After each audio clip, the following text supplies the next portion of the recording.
What's up everyone, Darcblade here with a breakdown of the Cyberpunk 2077 Night City Wire Episode 3. Earlier today, CD Projekt Red put on their third episode of the Night City Wire presentation, giving us more insight into the game by revealing little bits of information. In this episode, they covered the city itself, as well as its various inhabitants in the form of gangs, as well as some interesting facts about the PC version of the game in terms of specs. So in this video, I'm going to break down what was shown off into a more bite-sized video.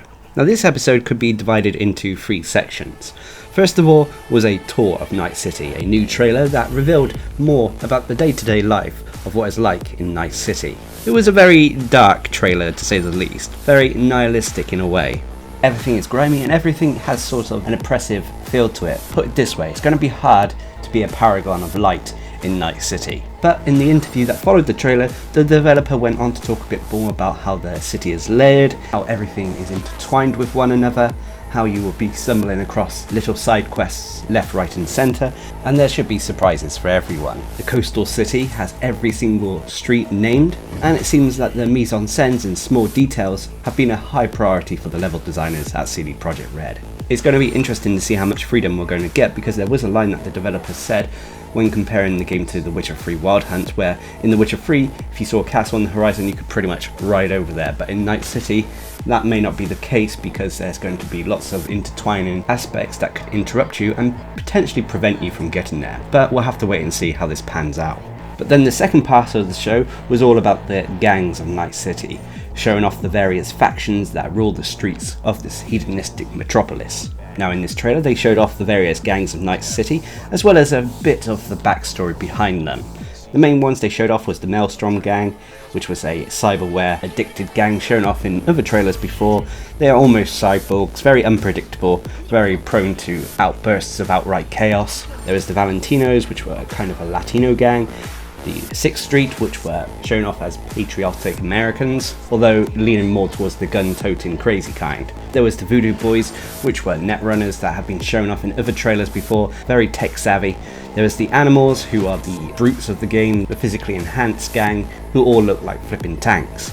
You have the Tiger Claws, which are obviously Oriental and Asian inspired, taking influences from Yakuza gangs, and of course Chinese triads. And then there was the Moxies, which have been mentioned before in other trailers as well. These seem to be intertwined with some story elements, who are basically a gang comprised of prostitutes, hookers, and vulnerable people, shall we say. They then talked very briefly about the gangs in the Badlands, but they didn't really go into too much detail about them. But suffice to say, there are a few gangs out there as well. Holly then went on to talk more with the developers about the gangs, but they didn't reveal too much more information apart from what was shown off in the trailer.